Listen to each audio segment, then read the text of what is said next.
Olá pessoal, tudo bem? Sejam bem-vindos aí ao nosso canal Conexão Histórica. Eu sou o professor Jackson.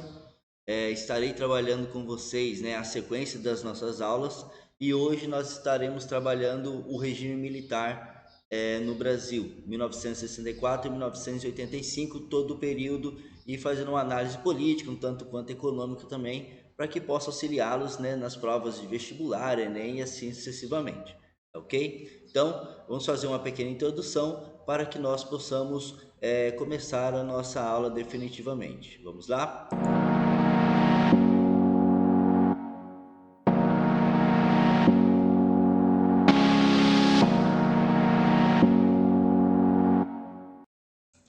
Então, olha só, pessoal, a gente já dá início, à nossa aula falando sobre o que a mídia ela vai começar a se manifestar. Então, nós temos aqui uma imagem, do jornal O Globo falando sobre a questão da intervenção militar, o início, o prelúdio aí das questões da intervenção militar no Brasil de 64 a 85, ok? Bom, então nós temos aí, ó, afirmou o ministro da Guerra à tropa, ao primeiro grito estaremos de pé pelo Brasil, E tem, ó, o Brasil em festa saúda a posse de Castelo Branco, Então nós temos aí uma versão, do jornal O Globo falando sobre a sua manifestação, na verdade, sobre o regime militar no Brasil, tá ok? Caminhando então, mas para nós entendermos basicamente o que vai ser esse regime militar, nós temos que entender os antecedentes,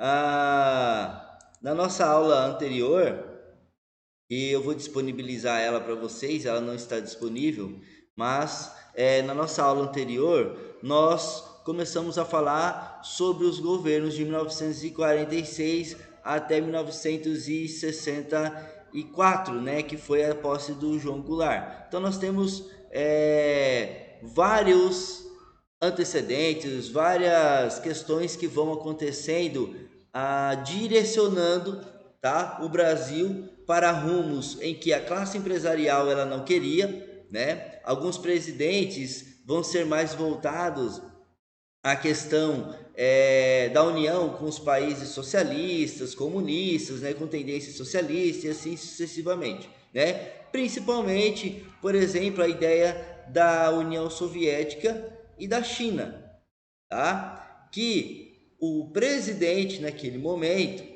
estava se tornando o João Goulart em 1961 para 1962, tá? Ele estava na China e na União Soviética, passeando por ali para fazer algumas estreitar as relações comerciais do Brasil, tá? Então, ó, primeira questão que nós temos dos antecedentes: a ligação com países comunistas. O governo do Jânio Quadro, em 1961, ele tem essa proximidade, tem uma questão muito séria, muito forte, que foi a condecoração do Che Guevara com a medalha do Cruzeiro do Sul, Uma grande medalha, uma grande honraria para o Brasil. Isso não vai agradar a elite produtora, E aí nós falamos de produção tanto campo quanto industrial, Início da industrialização no Brasil, Isso vai gerar uma série de revoltas, de descontentamentos, mas necessariamente outros fatores vão levar à renúncia de Jânio Quadros. E quando ele renuncia, o seu vice, o João Goulart, vai assumir. Só que nesse momento ele estava lá por volta da China, da Rússia, tá? Então, por ser ligado aos setores socialistas, inclusive os partidos, tá? Isso não vai agradar os militares nem os empresários. Então começa a ter um murmúrio dos militares e dos empresários sobre não aceitação da posse do João Goulart como presidente assim que ele ficasse no Brasil, Então a Câmara dos Deputados, prevendo aí que poderia um possível golpe, alguma coisa, ela vai mudar o regime, ela vai conversar com o João Goulart e ela vai, por votação, mudar o regime de presidencialismo, tá? Para o parlamentarismo. Basicamente isso daí. Qual é a diferença? O presidente, ele é o chefe de governo e o chefe de Estado, o presidente, como presidencialismo. Tá? O parlamentarismo, nós temos como chefe de governo uma pessoa intitulada de primeiro-ministro. Então, ele representa o governo, não é o presidente.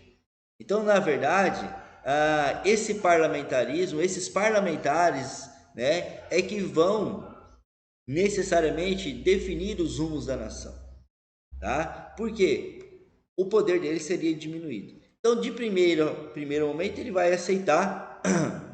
Então, em 2 de setembro de 61, nós temos a adoção para o regime parlamentarista no país, tá? E a ideia era que se mantesse esse sistema até 65, até o final do mandato de João Goulart, quando seria feito um plebiscito. Juntamente ali, após esse plebiscito, teria as eleições, né? Se realmente ficaria no parlamentarismo ou voltaria para o presidencialismo. Só que o plebiscito ele foi antecipado pelo presidente, por Jango, João Goulart. Tá? O apelido dele era Jango, tá bom? Era Jango. Então,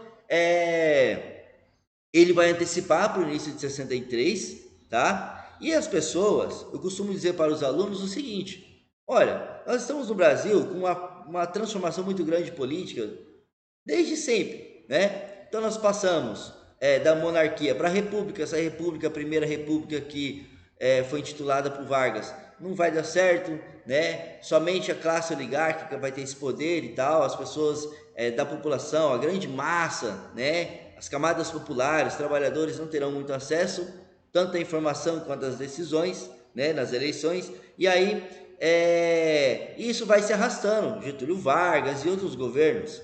E a população, a grande massa da população, ela quer o quê? Um trabalho para que ela possa ganhar o seu salário e esse salário possa manter o seu alimento, né? Manter a sua alimentação, tudo bem? Nesse sentido, quando tem esse plebiscito, para a população, pessoal, ó, sinceramente, pouco importava. Pouco importava. Por que pouco importava? Porque nada tinha mudado, desde a saída da monarquia, entrada na república, não tinha mudado para a grande massa trabalhadora. Poucas questões, né? A questão da consolidação das leis de trabalho no governo do Getúlio Vargas, mudou um pouquinho, né? Antes disso, por causa da greve de 1917, sobre o regime de trabalho das pessoas, teve uma pequena mudança mínima, ínfima, certo? Isso daí, então, tanto fazia parlamentarismo como presidencialismo. Então, eles viram, o parlamentarismo é igual ao presidencialismo, vota esse presidencialismo e acaba com essa conversa.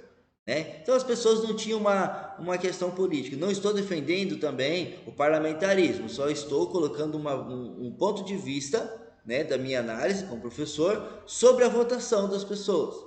Ok? Sobre o interesse político que a grande massa popular tinha naquele momento, que era pequeno, tá ok? A questão política ela começa ali, talvez anos 2000, né? A grande massa trabalhadora começa a se interessar mais por política e vai ser mais fervente a partir ali de 2014, 2015, e vai aumentando, 16, 17, eleições de 2018 e assim sucessivamente. Né? Hoje, grande parte da população, sim, ela tem um conhecimento mais de política, ou pelo menos ela se interessa e se manifesta. Né? Isso é bom. Tá, voltando aqui para o nosso estudo. O Jango, então, ele ganha e ele passa a ter total poder como presidente. Beleza? O que vai desagradar os setores empresariais e também conservadores e militares. E isso vai ser um problema enquanto que vai se aumentando, porque as divergências políticas vão aumentando. O João Goulart, ele era um cara mais tendência a uma esquerda mais socialista, né? A união, os negócios comerciais com países socialistas e comunistas, e isso para a grande massa, aliás, para a grande classe empresarial, não vai fazer muito bem. Beleza. E aí nós temos o Jornal do Brasil colocando a passeata de 500 mil em São Paulo que vai defender o regime. Por quê? Nós temos uma tendência do João Goulart, que ele vai chamar de reformas de base, setor industrial, contenção dos lucros das empresas estrangeiras, tá ok? Nacionalização de algumas empresas, reforma agrária, tá? Nós temos também a privatização, não, a estatização de outras empresas.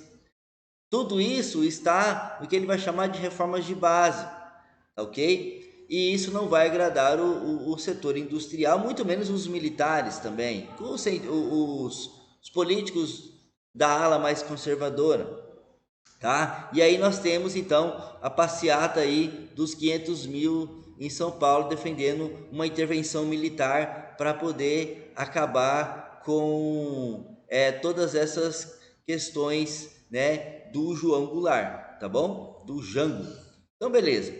A partir daí, 13 de março de 64, nós temos uma Confederação Geral dos Trabalhadores e a UNE, que vão organizar um comício na Central do Brasil, no Rio de Janeiro, e eles convidam o João Goulart, ele vai para lá e vai fazer o seu pronunciamento, defendendo as reformas de base, tudo bem, e vai assinar documentos se comprometendo com essas reformas de base e também a reforma agrária, tá? Não contente com essa situação, 6 dias depois, dia 19 de março, nós temos em São Paulo a Marcha da Família com Deus pela Liberdade, tá? Pela liberdade. Bom, a UDN, o Partido Social Democrata, setores ligados à Igreja Católica, Federação das Indústrias do Estado de São Paulo, vão financiar isso daí, tá? E exigiam a intervenção militar, tá?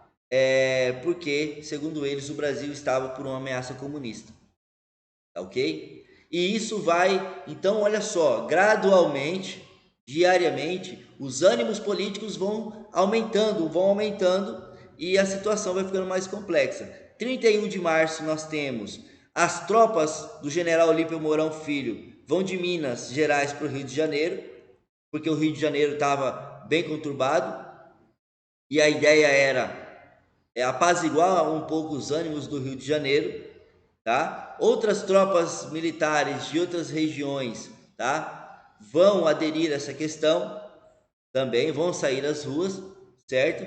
E nós temos então o exército nesse sentido se manifestando a favor da população, em proteger a população, e também não porque dizer que existia um interesse político do próprio exército nessa ideia de segurar essas questões defendidas pelo governo do Jango, tá ok? Bom, a Constituição de 46, ela previu o seguinte, que se o presidente da República se ausentasse sem a comunicação oficial à sede do governo, ele estaria impedido, tá? Ele seria destituído dessa carteira,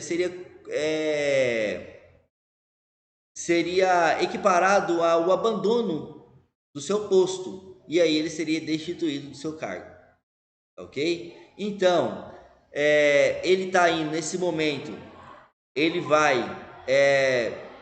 de Brasília para Porto Alegre, o João Goulart, tá? Ele vai de Brasília para Porto Alegre. O Auro de Moura Andrade, que era o presidente do Congresso Nacional, vai declarar vaga o cargo, o cargo, tá? Ou seja, vazia, vaga cadeira presidencial. O chefe da Casa Civil vai enviar uma notificação, né? Uma carta, olha, o presidente não saiu do país, ele está em Porto Alegre, mas segundo denúncias, ele iria para o Uruguai. O que vai acontecer depois? Necessariamente, tá? Ele estava em Porto Alegre. Então ele não saiu do país. Então ele literalmente não abandonou o cargo. Ele está dentro da nação. Ele é o presidente, pode ir para qualquer lugar, né? Desde que avisado previamente, lógico, certo? Mas nós temos o que a própria história vai nos dizer, que houve sim um golpe parlamentar no dia 1º de abril, por causa do Auro de Moura Andrade, o presidente do Congresso Nacional, tá?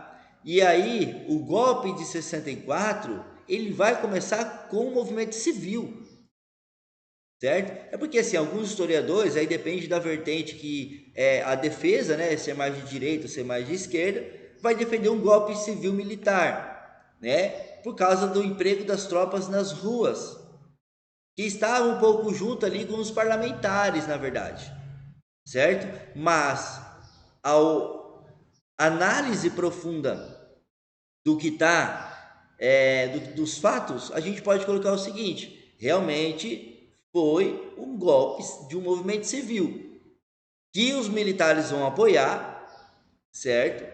Os militares vão apoiar e necessariamente entrarão dentro desses governos, ok? Então, nesse sentido, tá? Nós temos os militares, com apoio da sociedade, Igreja Católica, OAB, imprensa e UDN e de vários outros sindicatos, tá? Os militares necessariamente começam a fazer parte de toda essa virada, o que até eles vão chamar, a gente vai ver no próximo slide, de um movimento de contra-revolução, tá bom? Então, no dia 2 de abril, o Congresso Nacional vai declarar vaga a cadeira presidencial, certo? Então veja, o Mauro de Andrade, ele coloca a vacância do cargo, o Congresso Nacional analisa a situação e declara a vaga, tá? Esse foi o início do que as pessoas chamam do golpe, né, que vai acontecer, tá bom? E aí, os militares vão chamar de um movimento de contra-revolução, tá? Justamente, ou vai ser uma revolução por causa das medidas do próprio João Goulart, tá? Que segundo alguns historiadores vai dizer que essas medidas estariam com alinhamento e possivelmente poderia o caminho do Brasil para um regime socialista, comunista, ok? Então os militares eles vão manter a revolução e vão formar um grupo chamado de o Supremo Comando da Revolução, tá? O líder da Câmara, Ranieri Mazzilli, ele vai assumir a presidência da República até que se escolhesse um novo presidente. E aí, em 9 de abril de 64, nós temos o primeiro ato institucional. Veja bem, aqui nós temos o Ranieri Mazzilli junto com os militares já governando. Só que ele é o presidente da Câmara. Legitimamente, ele era o presidente, tá? Ele era o presidente. Então, o ato institucional número 1 é assinado por ele, convocando, tá? Convocando o Congresso para eleger o próximo presidente da República. E aqui, quando nós temos o Congresso fazendo isso, o que nós temos aqui? Eleições o quê? Indiretas. O Congresso escolhe o presidente. Eleições indiretas, tá? Façam bem essa diferença. Eleição indireta, o povo escolhe.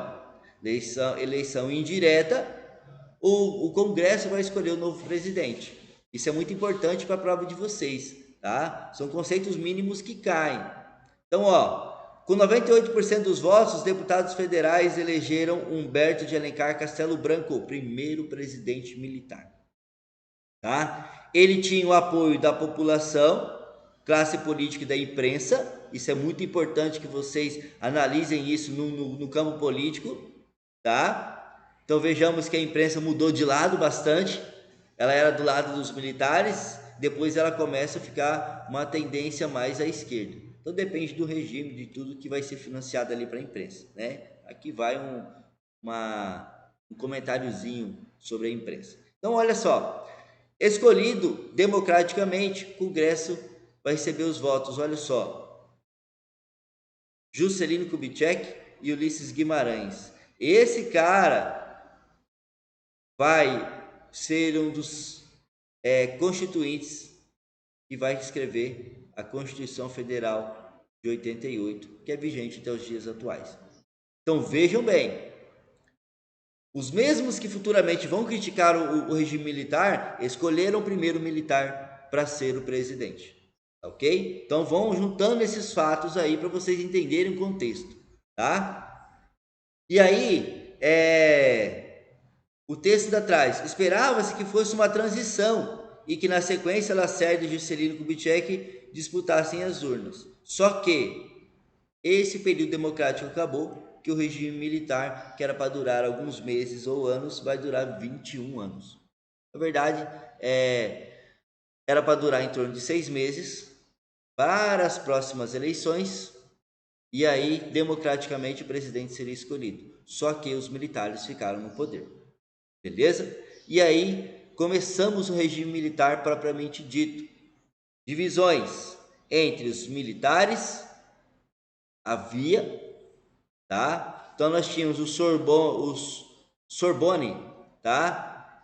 Oriundos da Escola Superior de Guerra, intelectuais, veteranos da Segunda Guerra, próximos da UDN, aliados ideologicamente com os Estados Unidos, anticomunistas, partidários de um poder executivo fortes e soluções econômicas técnicas. Então, é uma ala o quê? Menos radical. Ou nós podemos chamar uma ala mais democrática. E nós tínhamos também a linha dura, tá?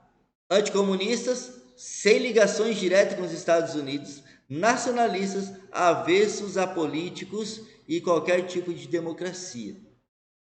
Tá? Então, essa ideia de que às vezes você pode ouvir falar dos professores de história que o regime militar foi inteiramente ligado aos Estados Unidos, não é assim. Uma linha, que é a linha dura, uma ala desses militares, sim, eram ligados. Tá? Aliás, os Sorbonne. A linha dura era nacionalista, era Brasil, Brasil e ninguém mais mete a mão. Tá? Então não tinham ligações diretas, porque a decisão vinha dali. Os Sorbonne, a ligação com os Estados Unidos era mais a questão econômica, financiamento de estatais e tal. Beleza? Então olha só, regime militar do Castelo Branco, ele era o Sorbonne, de 64 a 67.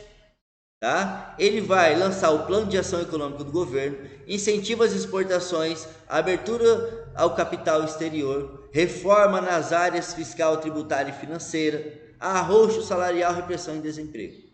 Isso aqui, ó, tinha em todos os governos. Em todos os governos. No que nós estamos estudando até hoje, não teve nenhum momento em que não teve arroxo salarial. Mas a nossa análise aqui é o seguinte: ainda havia o arroxo salarial, desemprego e recessão. Tá? E aí em 65 nós temos a escolha do bipartidarismo. Ou seja, a eleição seria indireta, né, para presidente da República. Todos os partidos políticos seriam extintos. E aí nós temos a formação de só dois. Ou você era da Arena, do partido do governo, Aliança Renovadora Nacional, ou você era do Movimento Democrático Brasileiro, MDB, que era oposição, e era oposição consentida. Mas, na verdade, assim, quem era oposição? MDB, basicamente, tá? E o Arena, partidos mais alinhados às ideias do governo, tá bom? E era somente esses dois, ou era o MDB ou era a Arena, tá?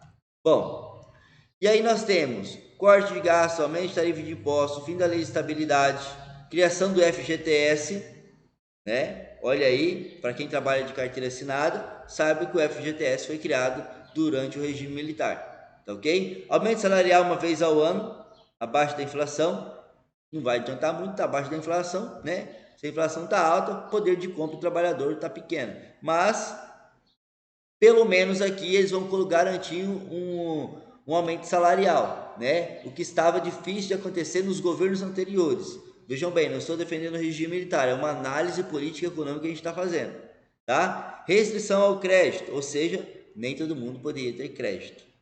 E aí é uma crítica, porque geralmente, historicamente, isso é registrado.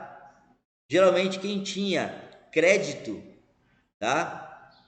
Quem tinha crédito era grandes empresas somente e que fossem alinhadas ao governo, ok? Fossem alinhadas ao governo. Então é um problema, ok? Fim da lei de remessa de lucros em 62. Lembra a lei? A lei de remessa de lucros foi do João Goulart, para que as empresas estrangeiras parassem de mandar os lucros para as suas matrizes no estrangeiro, certo? Ou diminuísse o envio desses lucros para que o capital ficasse aqui. Acaba com essa lei, as empresas estrangeiras passam a ter livre acesso com seu capital, tá? Desvalorização monetária, que era o Cruzeiro Novo, tá? A compra de empresas nacionais por estrangeiras, e isso daqui podem ter certeza que vai, ao longo do tempo, vai andar, ao longo dos outros governos também, tá? Governo do Vargas, que vai segurar mais para manter as empresas nacionais, tá? Mas geralmente nos governos mais liberais tinha essa questão. A empresa está falindo, o cara ia lá e comprava, e aí podia comprar, tá bom? Renegociação da dívida externa, novos empréstimos, aproximação cada vez maior com os Estados Unidos, tá? Então, isso é relativo. A linha dura não aproximava tanto. E quando um presidente da linha dura ele chegava ao poder, ele limitava o acesso dos Estados Unidos, tá bom? Tá. E aí nós temos o efeito do plano econômico, efeitos do plano econômico, certo? Nesse primeiro momento, tá? Então, ó, inflação anual em 64, início do regime, 92%, em 68, 25%. Mas, professor, isso aí foi resultado de algum trabalho? Talvez seja um resultado de algum trabalho, mas isso vai ser a euforia. As pessoas que trabalham mais, produzem mais, agora mudou e tal, isso é uma euforia. O mercado financeiro começa a fazer muita especulação, e aí começa compra e venda de ações de empresa, montando empresa, aquela coisa toda. Então tem um círculo maior de dinheiro rodando, e isso daí vai fazer com que a inflação diminua, porque quanto mais dinheiro estiver rodando, né, no meio comercial, nós temos o consumo aumentando e a inflação ela vai diminuindo, porque o poder de compra relativamente ele aumenta um pouco, tá? Só sei explicar até aqui porque eu não sou professor de economia, não sou formado em economia, então não sei dizer para vocês como que faz para chegar nesse ponto aí, tá bom? Mas historicamente foi isso que aconteceu, tá bom? Crescimento do produto interno bruto, né? Então, ó, 2,9% em 64, 68, 11,2%. Então é o que? É uma euforia, todo mundo fica contente, tal, mudou de governo, agora vai para frente, as pessoas trabalham mais, é aquilo que eu já falei para vocês, tá? Especulação financeira e a coisa às vezes dá certo mesmo, tá bom?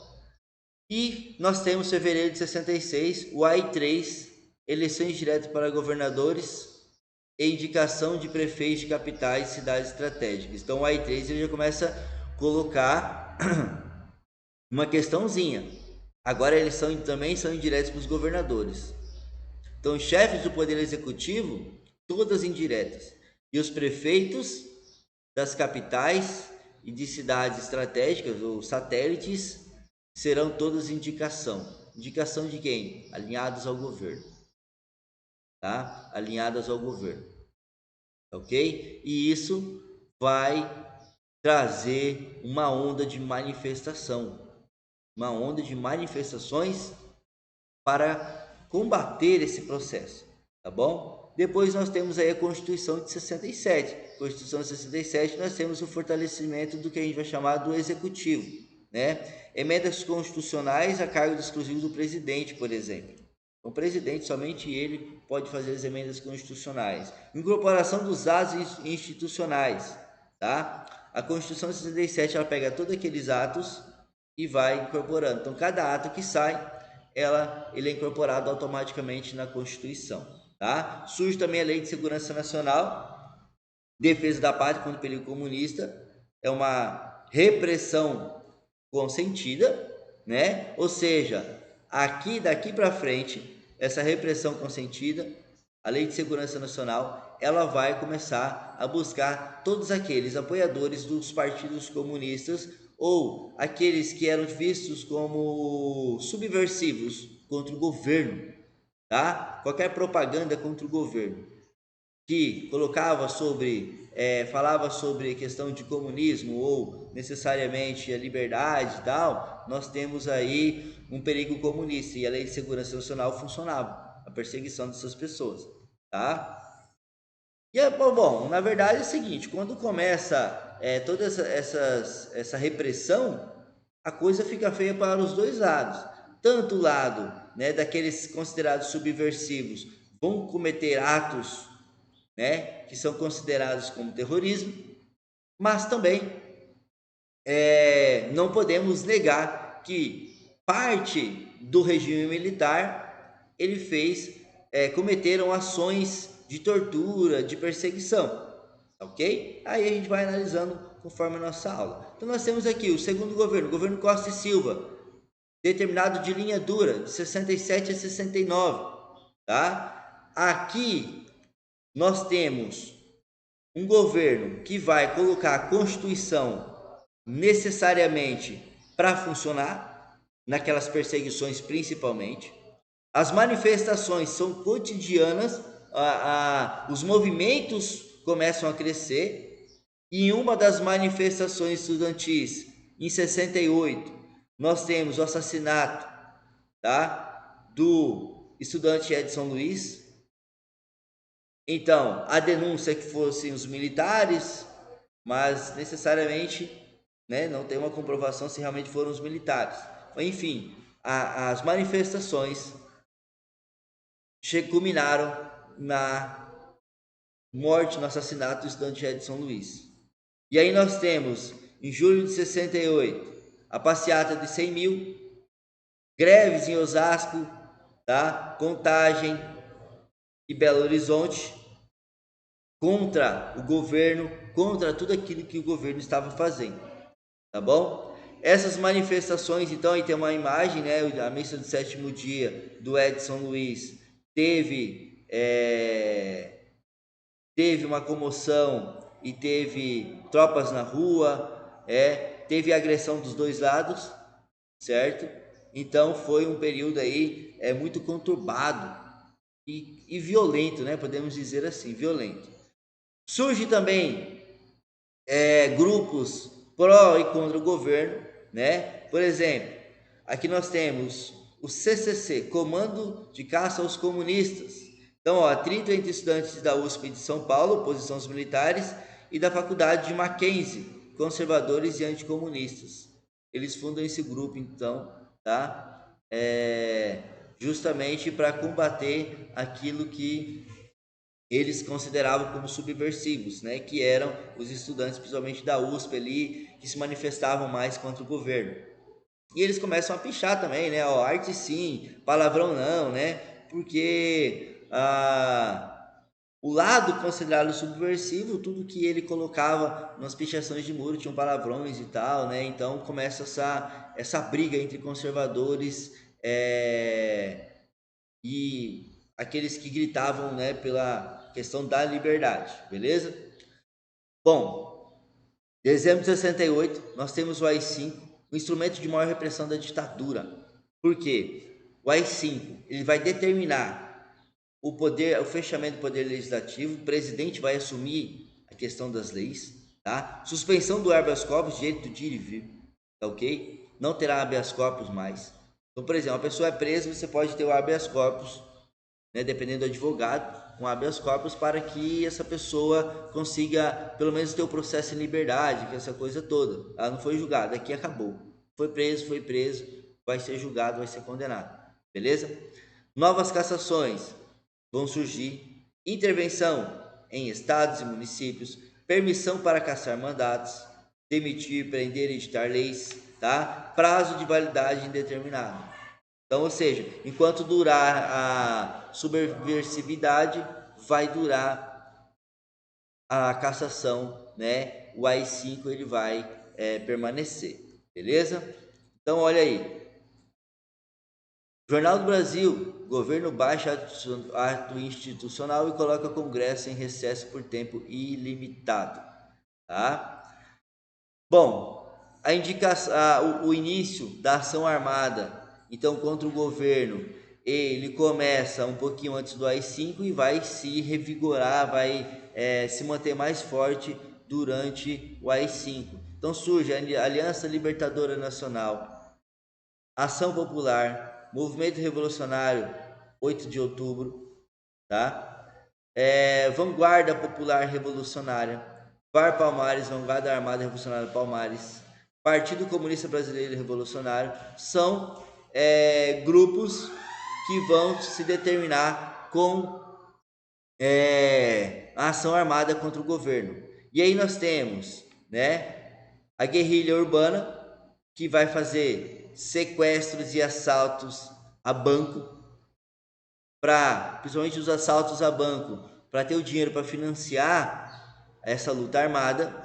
Os sequestros terão fundamentos para a libertação dos prisioneiros políticos. Então você sequestra alguém importante do governo para que ele possa libertar prisioneiros políticos. Isso aí vai até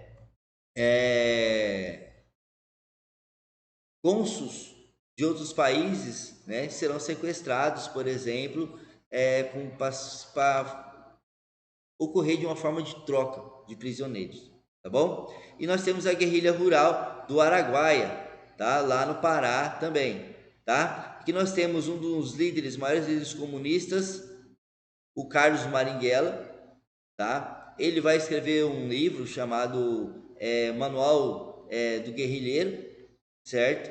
E vai ser bem aceito entre aqueles que eram contra o governo, tá ok? Aqui nós temos o Capitão Lamarca, ele fazia parte desse VAR Palmares, e ele também vai ser condenado, caçado e morto pelo governo militar, porque ele vai retirar vários fuzis do exército para colocar dentro do VAR Palmares, certo? Para financiar aí, para ajudar na ação armada, beleza? Bom, então como eu disse a vocês, o Elbrick, embaixador dos Estados Unidos, sequestrado pelo MR8, tá? E a Aliança Nacional Libertadora em troca pela soltura de presos políticos, como eu falei para vocês, tá joia? Prisioneiros libertados em troca do embaixador alemão também, tá? Então, nós temos basicamente, né, o sequestro dessas pessoas importantíssimas em troca da libertação de alguns presos políticos. Tudo bem? Então, caminhando, nós temos o governo do Emílio Garrastazu Médici, né? O governo Médici, linha dura também, tá? Isso aqui vai ser considerado o auge da ditadura de 69 a 74, tá? O exército, na verdade, nós temos uma divisão entre exército e tecnocratas, tá? Porque o exército ele tinha uma ideia mais de segurança, tá? E a ideia dos tecnocratas lutava mais pelo desenvolvimento. Então tinha uma rachadura política e econômica dentro desses governos, tá? Dentro desses governos. Porque se você estava mais voltado à questão da segurança, você deixava um pouco o desenvolvimento do lado. E o desenvolvimento ele vai fazer mal para quem? Para as indústrias que estão no Brasil. Beleza?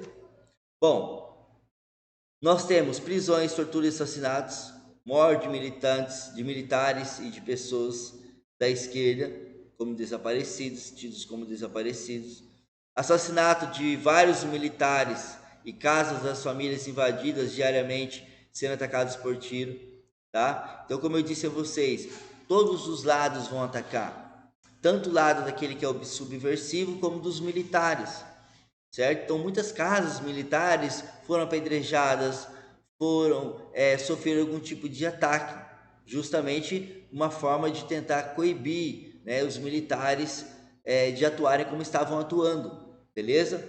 Nós temos a repressão intensa e eliminação da guerrilha de esquerda, tá? Ou seja, essa repressão ela vai trazer o grupamento, a formação de grupos que serão mais intensificados para pegar principalmente os líderes, porque quando você pega um líder, você desestabiliza o grupo, né? Então, ó, criado o Sistema Nacional de Informação de Inteligência, Sistema Nacional de Inteligência, o DOI-CODE, o OBAN e o DOPS, tá? Então, são departamentos que vão trabalhar só sobre investigação de inteligência e perseguição desses líderes.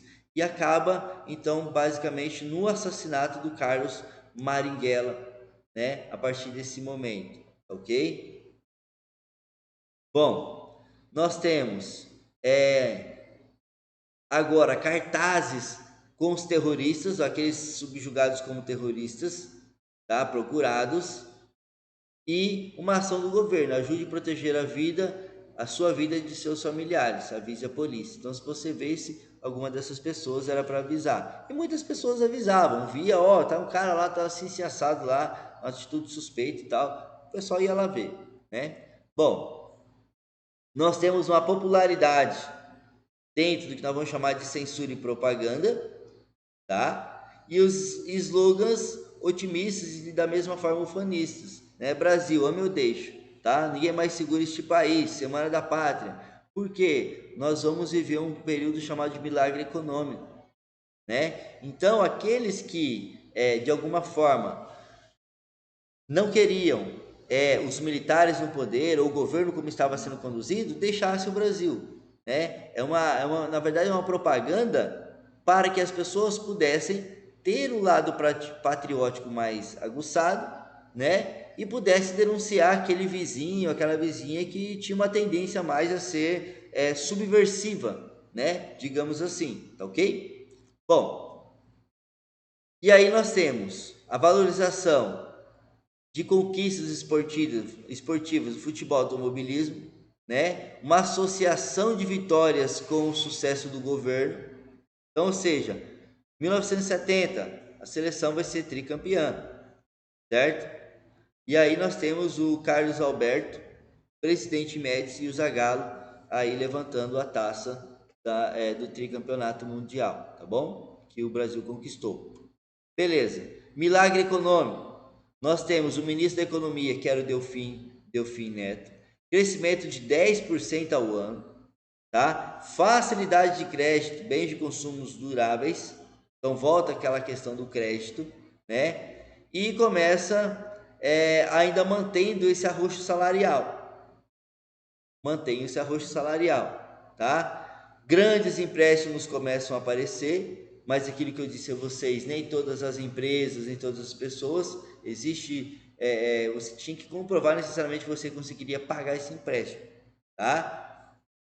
E a formação de 24 estatais, entre elas Telebrás, Embratel, Infraero, tá? Foram abertas nesse período, beleza? Bom, esse milagre econômico, nós temos alguns pontos.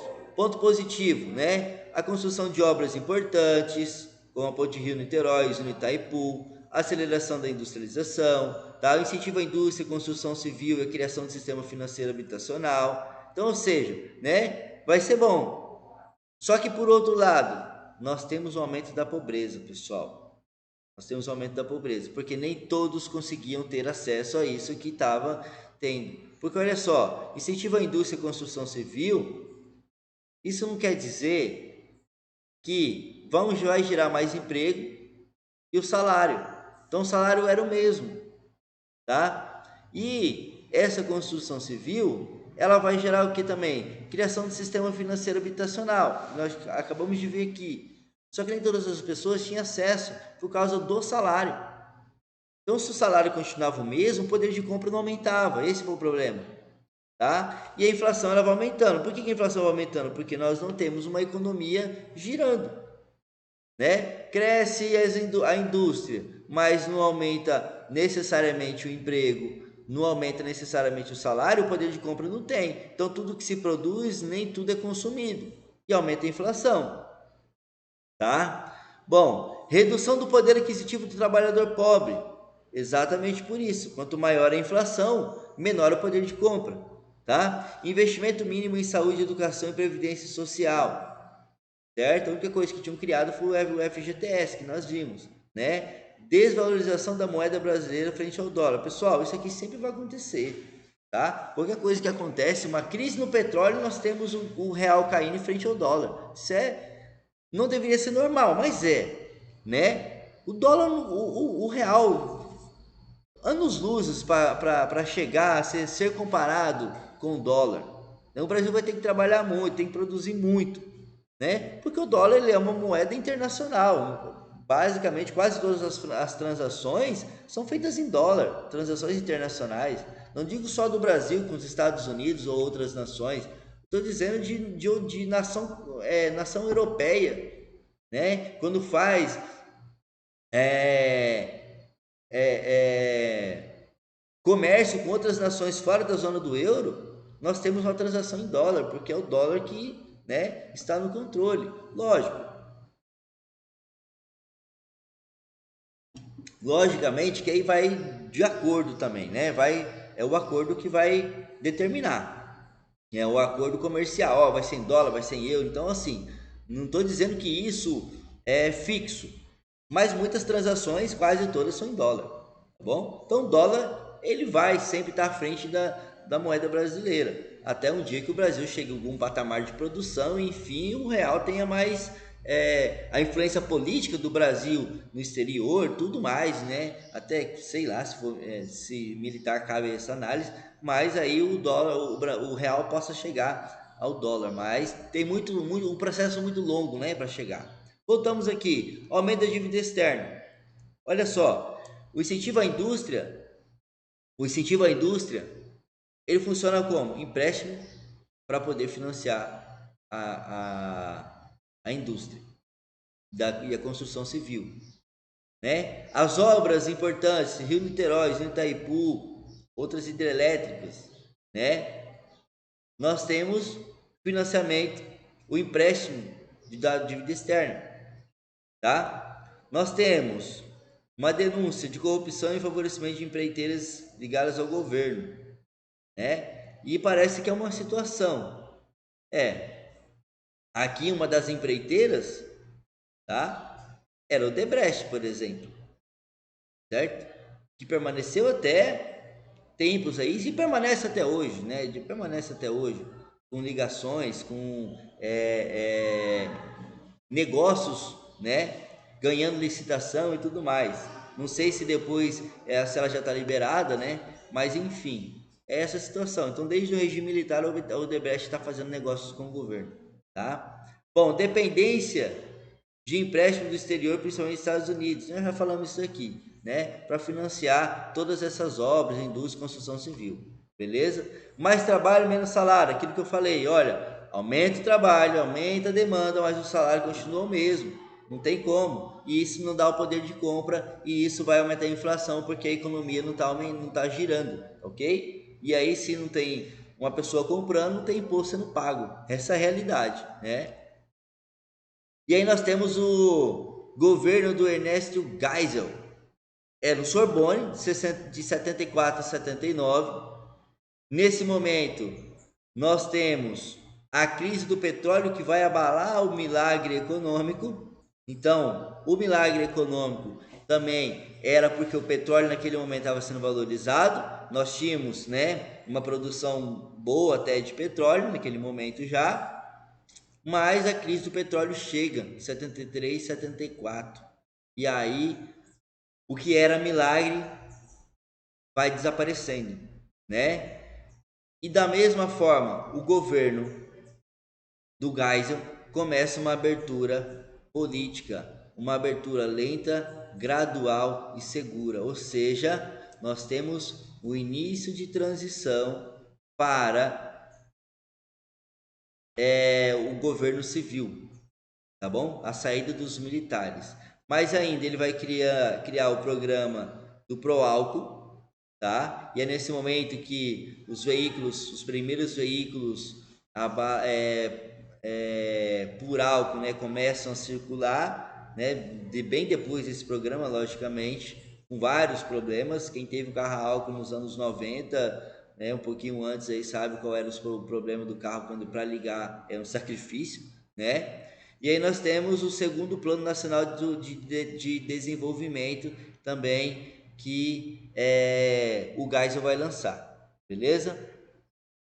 Nesse sentido, nós temos algumas obras faraônicas, como as usinas nucleares Angra 1 e Angra 2, tá? Nós temos apenas a Angra 1 que estava funcionando, que começou a funcionar, certo?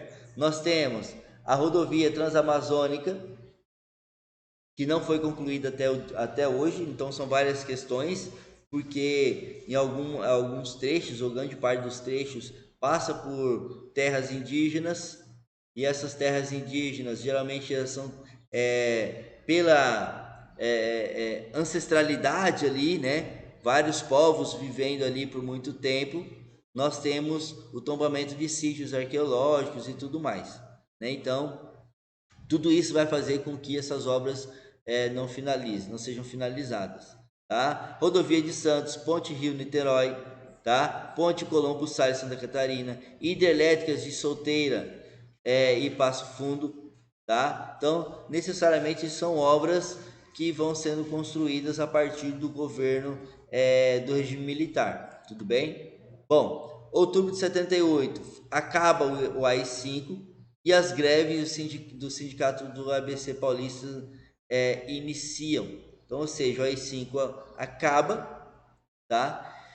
E aí isso vai dar margem para que as greves iniciam em todas as suas bases, em todas as suas formas, tá ok? A ideia, né, é ter a liberdade de se manifestar. A greve é uma forma de se manifestar, questão salarial principalmente, né? Bom, e aí nós temos o governo João Batista Figueiredo de 79 a 85, que vai concluir o processo de abertura política.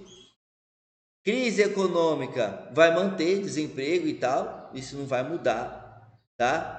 E também ele vai sair de lá com grande desgaste do governo. Na verdade, o desgaste do governo não vai ser no governo dele. O governo dos militares já vem se desgastando até pela rachadura política e econômica que tinha, né? Pelas defesas de cada um tinha ser linha mais dura, outro uma linha mais flexível, né?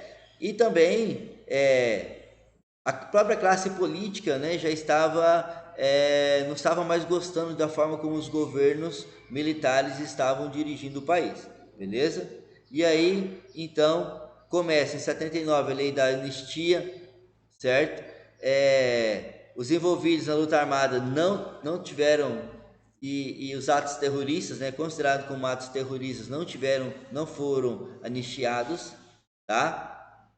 Mas alguns políticos como Brizola, o Luiz Carlos Prestes, Miguel Arraes, tá? Todos eles conseguem retornar ao Brasil a partir da lei da anistia, beleza? 79, ainda em novembro, nós temos o surgimento do pluripartidarismo, né? Então o Arena ele se desfaz e cria o Partido Democrata Social, depois é o Partido da Frente Liberal, certo? O MDB ele se reparte em vários: Partido Popular, Partido do Movimento Democrático Brasileiro, PMDB, do Ulisses de Guimarães, Partido Trabalhista Brasileiro, Ivete Vargas, PDT, Leonel Brizola, e o PT, Partido dos Trabalhadores, representando aí pelos sindicatos paulistas, certo? E aí, essa abertura, então, política, ela vai dar margem para as eleições, né? Para as eleições lá em 89, por exemplo, ok?